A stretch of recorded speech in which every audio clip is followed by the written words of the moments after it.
Once again, welcome to year 2023. We know that all around the country and indeed all around the world, work has commenced in earnest. Remember, as you go about your business activities, keep records. Keep records. It is the beginning and end of running a good business and, of course, fulfilling your tax obligations. We begin with cheering news. How many of you have seen our public notice regarding TCC by 1st of January? We are automating our TCC. As long as you have your positive ledger, you've updated your records, you can obtain your TCC within 1 minute. Request your TCC, obtain it, and go without coming to the tax office. Yes, from 1st January 2023, Tax Clearance Certificate, the almighty TCC, is now obtainable at the click of a button. We have in our hands a public notice from the Federal Inland Revenue Service in that regard. Taxpayers can now get their TCC via FRSC's flagship tax administration solution, Tax Pro Max. TCC used to be issued within 2 weeks, but it is now available with a single click by the taxpayer.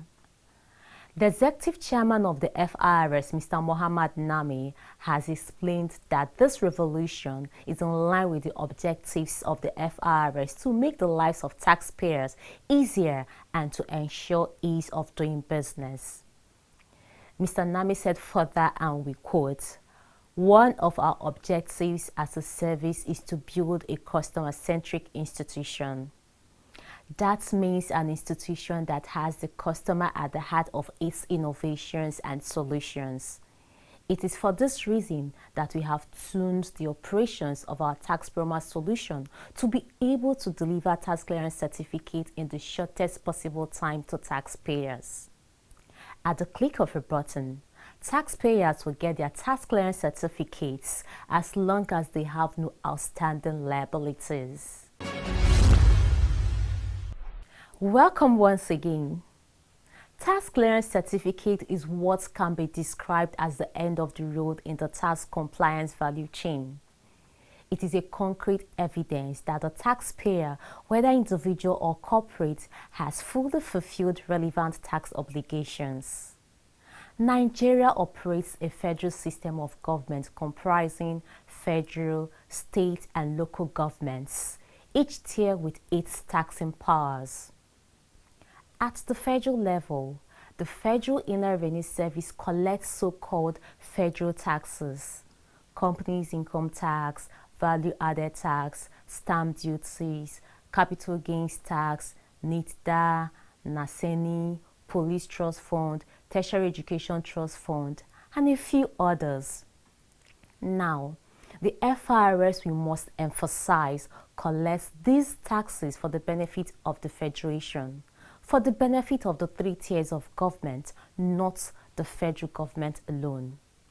Every legislation that governs each of the taxes stipulates what percentage of the taxes so collected goes to each of the 3 tiers of the Federation.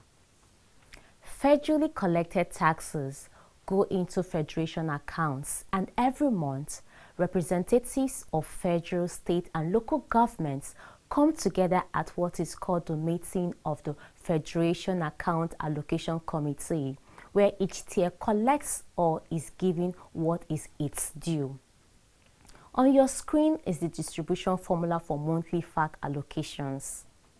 Of course, there are some considerations with regard to first-line charges, derivation for oil-producing states, and cost of collection for FRS and customs, among other considerations which are not points of discussion for today. With regard to VAT, the federal government only takes 15% as its share, while the states and the Federal Capital Territory collects 50% as their share. The 774 local governments spread across the country take a share of 35%. Sharing of VAT proceeds is also carried out at the monthly FAAC meeting. Again, there are other considerations with regard to the sharing of VAT among the states. For example, equality of states, population, derivation, which are also not points of discussion for today. Lastly, we want to emphasize that for all its efforts, the FRS is only rewarded with a meager 4% as cost of collection, and this 4% is only on non-oil collections. It is from this 4% that the FRS pays salaries, executes capital projects, and everything that it has to do. Of course, the budget of the FRS must be appropriated by the National Assembly. We conclude by saying for emphasis that the job of the FRS is done on behalf of the Federation, not just for the federal government. In recent time, the FRS has been the major contributor to the FAAC pool. A look at sharing done at FAAC meetings from January to November 2022 shows that, on average, the FRS has been consistently responsible for more than 60% of revenue available for sharing at the monthly FAAC meetings. We commend the FRS. At the Federal Accounts and Allocations Committee, FRS provides over 60% of the monies that have been shared there, of which is what the state governors use, in doing their own businesses, providing infrastructure, paying salaries, in addition to their own internally generated revenue. So all these monies that we collect on behalf of these taxpayers are kind of a social contract between the government, the taxpayers, the tax users, and people even handling the taxes, the collection of the taxes. We move on to our guest corner. Dr. Lovett Ononoga is the Acting Director of Value Added Tax at the FRS, and today we want to take more excerpts from our interview with her on the operation or administration, if you like, of VAT in Nigeria. But before then, our question and answer segment.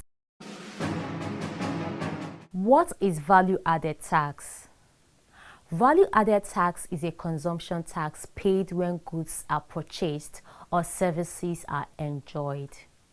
In simple terms, value-added tax is a tax levied on consumption.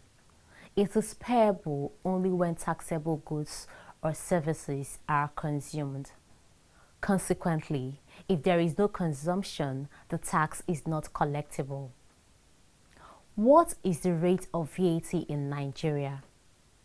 With effect from 1st February 2020, the Finance Act 2019 changed the rate to 7.5%, up from the previous rate of 5% on the value of all goods and services, except goods and services that are exempted or zero-rated.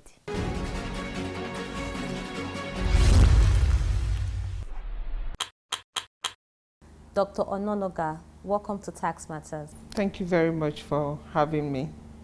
I'm pleased to be here today. You're welcome, Ma. Thank you. Ma, you are the Director in charge of Value Added Tax at the FRS, and as things stand today, Value Added Tax, which was introduced in Nigeria in 1993, remains a federally collected tax type, even as proceeds from this tax are distributed among the 3 tiers of government. Now, we want you to talk to the average Nigerian. What is VAT as practiced in Nigeria? Okay, thank you very much for that question. VAT is basically a consumption tax. So the burden of paying the VAT is borne by the final consumer of whether it's a good or a service. So the person that actually uses the service or consumes the service or the good purchased is the one who pays the VAT. You're quite right that VAT was introduced since 1993, and it has also been a very major contributor to the taxes collected in Nigeria. You did mention it is collected and then monthly basis distributed to the 3 tiers of government. Actually, the federal government only keeps 15% of what is collected. 50% is given to the states and 35% to the local governments. Thank you very much, Ma. Now, who pays VAT and who collects VAT in Nigeria? Okay. So I would just clarify that everyone who buys a service that is VATable, because the thing with VAT is that not every product and not every service is VATable. There is a list of exempt goods and services, but every other thing that is not on that list is liable to VAT at 7.5%. So organizations are not exempt from VAT. This is a misconception that the tax-paying public sometimes have, and therefore don't pay the VAT that is due.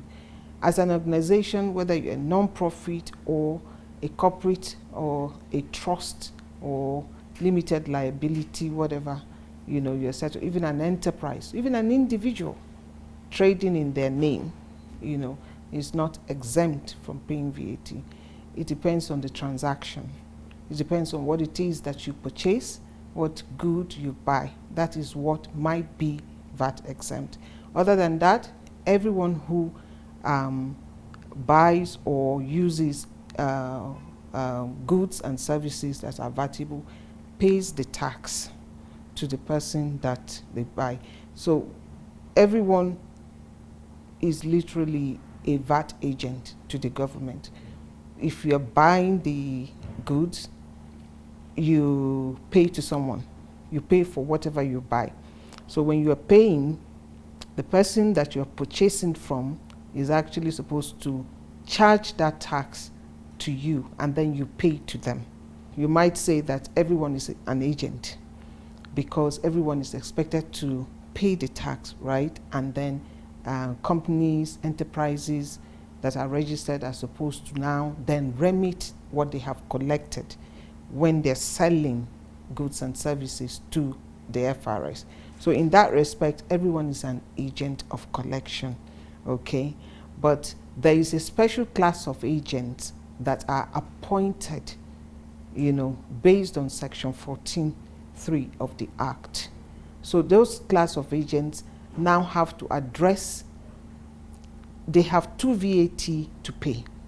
The VAT that they collect when they're selling their own goods and services. So I'll give an example. For instance, we've recently appointed MTN, as you may be aware, to be a VAT agent. And all oil and gas companies are VAT agents. Also, all MDAs are VAT agents. They, by law, appointed by the FRS to collect, to be VAT agents. So the difference is that the VAT that they charge when they sell their own goods and services. In the case of MDAs, they don't sell anything. They give contracts, right? They issue contracts. So when they're paying their suppliers, the supplier is supposed to invoice them with a VAT, 7.5% on their invoice. Then they should pay that. Normally, they should pay that supplier plus VAT, right? Then the supplier remits the 7.5% when they file their own returns monthly to FRS, okay? But in this case, because the MDAs have now been appointed as VAT agents, they hold on to that VAT and then remit it in the name of the supplier to the FRS, in addition to any other VAT they may have accrued as a result of their own normal business activities. So for MDAs that might not apply, but for companies like oil and gas companies, you know, they're already selling. They're selling petroleum products, they're selling oil or gas, whatever it is that they're selling. So when they sell, they apply a VAT. You know, the consumer or the buyer pays a VAT to them in addition to the cost of the goods. So that's called their own VAT. because it is generated as a result of their own business activity, what they're selling. Do you understand? What they're producing. So when they sell it, they apply a VAT to it. And if you buy it, you pay that VAT to them. So they now remit that VAT as their own VAT to the service. So the difference with being appointed a VAT agent is that the supplier who supplies them to enable them carry out their business activities, you know, they would have suppliers, contractors, do you understand? So those ones, usually they would charge them VAT, and they are supposed to pay them VAT for buying from them. So that VAT is now what we're saying, that instead of paying it to your supplier, hold on to it and remit it to FRS. Don't give it to the supplier anymore, so that, you know, we have one point of collection, and all, if you have 1,000 suppliers, all of them, their VAT, you are going to hold on to it for us, and then we're going to tell you how you should remit that VAT to us. Quite interesting. Now, there seems to be some confusion, or will I say controversy, or lack of understanding about the nature of VAT operated in Nigeria. We have had instances where entrepreneurs complain of being subject to VAT at multiple levels. For example, an importer is charged VAT at the ports. Yeah. Now, when he puts up the goods for sale, just like you use the oil, dealers as an example, yes, the consumer or customer is asked to pay VAT again. Now, why? And also, how do things work out today? Is there supposed to be a net off somewhere? Just more elaboration based on what you answered. Okay, thank you very much for that question. VAT has an input-output mechanism, but VAT is a tax that is paid, is borne by the final consumer of a good, right? But if you look at the value chain, the chain of production or supply and demand, that value chain starts from somewhere. It starts from production, maybe in the manufacturing, in a factory. Say the handbag, a lady's handbag. There's a handbag factory that will produce the handbag. But they don't just produce, they will buy leather, they will buy maybe some buckles, they will buy zips and all that. Do you understand? Those ones become their suppliers, right? So when they're buying all those things, you know, they are also liable to VAT. Okay? So they will pay the VAT to the supplier. So they have suffered a VAT, right? But they are not the final consumer of the bag they're producing. They will make the bag. When the bag is ready, they will sell it to you and I. So when we buy it, there is a VAT charge we'll pay to them, right? So what they do is that by the 21st of the next month, that's the following month, their VAT returns is due. So what they will do is that they will look at how much VAT they suffered in buying leather, in buying zips, buying buckles, whatever else, stones they want to do the bag, make the bag with. Okay? Then they would deduct that VAT from the VAT they have charged to you and I. Then the net amount is what they remit to the service as their VAT collection. Do you understand now? Yes. That's what makes them VAT agent or taxable. They're taxable persons, and that's what makes them VAT agents in that sense. It's their own VAT now they're rendering a return on. And that is due by the 21st of the following month. Do you provide goods and services? Then you must answer these important questions. Are you registered for VAT? Do you charge VAT on the goods and services you provide? Do you keep records of all your transactions? Do you file VAT returns? Do you remit VAT collected to government coffers? If your answer to any of these questions is no, then you are breaking the law. The law demands total compliance. Therefore, you must register for VAT. You must charge VAT on goods and services. You must file VAT returns. And you must remit all VAT collected on behalf of government within 21 days to the bank nearest to you. To do otherwise is a crime punishable everywhere in the world. VAT is prescribed by the law. Do the right thing. Collect and pay VAT.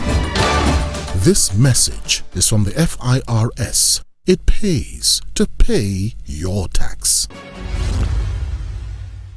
The purpose of taxation at the end of the day is to be able, is for the government to be able to provide certain goods and services that are usually called pure public goods that can only be provided by government. So one of the most important functions of government is maintaining law and order, providing property rights, ensuring Nigeria is fully represented in the community of other countries. And because of this, obviously, you need money to do these things. So how does government get money? It is through taxation. This highly stimulating interview with Dr. Ononoga continues in subsequent episodes of Tax Matters. We began on an informative note and we want to conclude on the same notes. We are in January and we want to remind you that as a company owner, your obligation to file annual returns on pay-as-you-earn and other related matters to relevant state boards of internal revenue is due by the end of this month of January. The payee records, the filing and monthly remittances of payee emoluments of your employees must be tidied up and all gaps filled and reported in a full report by January 31st. This is with regard to activities regarding the year 2022. Staff movements, promotions, disengagements, salary increase, promotion, who joined, who left, all have implications on salaries and wages and taxes due. Other matters to be reported in this annual filing include 1. Form A, income tax form for return of income and claims for allowances and reliefs. 2. Withholding tax returns for contracts, rent, dividends, etc. in line with sections 41, 69 and 72 and personal income tax like rates, etc. of tax deducted as source, withholding tax. 3.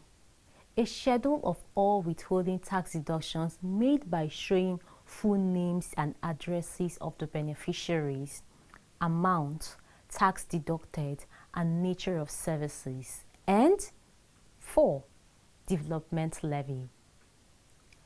This filing is due to the Internal Revenue Service or Board of Internal Revenue of the state where the concerned staff resides. Now, in all the states, this filing, this report can be or should be done electronically.